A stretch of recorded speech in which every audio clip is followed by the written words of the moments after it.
the first.txt was present in the tech directory. Now it is present on the tech1 directory as well. So with the help of cp command, you can easily copy any file or directory with the basic syntax that we have to provide first source and then destination. Similarly, we have the move file. The mv, there is a mv command, there is a two use of mv command. Okay, what we do, we again go to this tech directory. Okay, if I do ls, we have the second.txt and first.txt. Okay, if you wanted to change the name, then you can use the mv command, and if you wanted to move the file, then we can also use the mv command. Let's see how we can do that. First, I wanted to change the directory name, change this file name from second to third. So we'll type mv, we'll type second, then the new name, that is the third.txt. If I do hit enter and if I do ls, here you can see second.txt is now replaced with third.txt.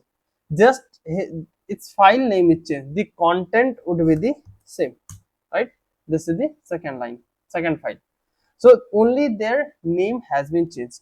Now again, what I wanted to move this file, which is, I'll provide you the absolute path slash home. Under that there is a tech directory and this third.txt. I wanted to move it from here to slash home slash tech1. And if I do hit enter, if I do ls, you can see third.txt has been gone from this directory. And if we go one step back, where we have the different directory, and if we go tech1 and hit enter, and if you do ls, here you can see third.txt is present now in this tech1 directory. You can check this with the pwd command, right? So cp command will help you to copy one file to another location, and mv command will help you either to rename a file or to move a file from one location to the another location.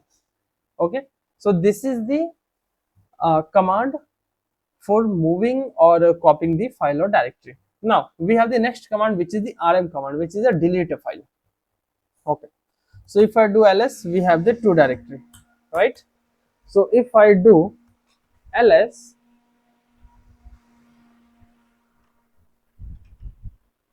okay, if I do ls, we have the two files, first.txt and third.txt. So what we do, I wanted to delete this third.txt.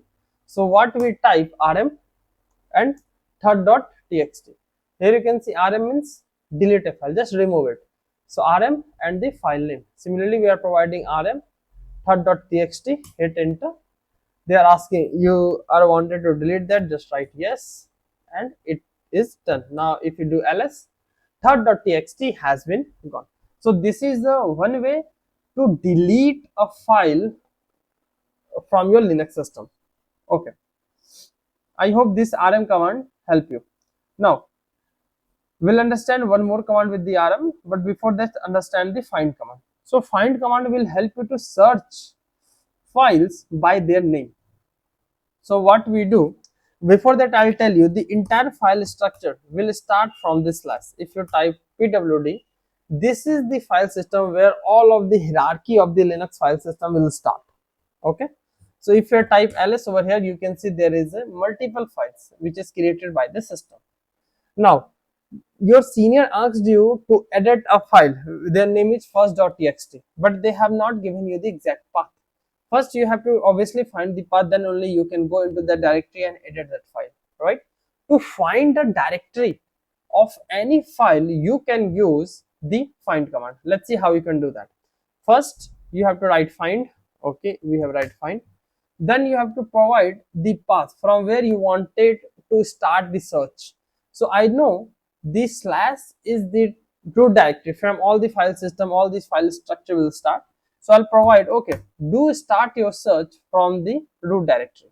Okay, then you have to provide dash name, and then the file name that basically you are looking for. I'm looking for first.txt. Okay, so first I'm providing the find.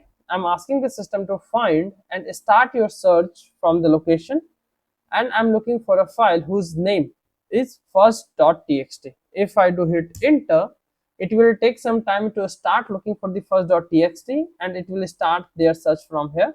And you can see we have the two first.txt, one under the slash home slash tech directory and another is under slash home slash tech1 directory. So with the help of find command, you can easily navigate or find their respective file names. Okay, now if I go slash home, if I do ls, you can see we have the tech1 and tech2.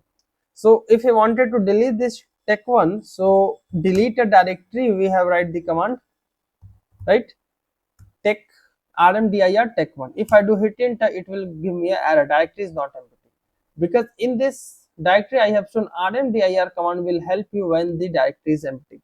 Okay, so the first option, you go into this tech1, you delete everything by like with the manual process, and then you delete the directory. But in the real world there is a thousands of files, so it is not possible for you to delete one by one and write the name. Okay, so what we can do, we have one more command which is rm command that we have already talked about, right? So rm, but we will write two flag with that, similar to the ls command. We will write rf. Rf means recursive nature and f means forcefully. So suppose there is a one directory, under the directory there is again one directory. So dash command will recursively go into directory and again directory and again directory, and F stands for forcefully. You don't need to ask any permission. Forcefully you can delete, and then you will type tech1. Okay. Now if I do hit enter, it won't throw any error and it was deleted successfully, right? So rm minus rf command will be very helpful when you wanted to delete a directory to avoid the manual deletion of the files under the directory. So rm minus rf space dash rf command will help you a lot. So I hope this file management command you understood easily and you don't have any doubt. If you have any doubt, please feel free to comment on this section. I will reply you immediately. Thank you. See you in the next lecture with the view and managing process commands. Thank you.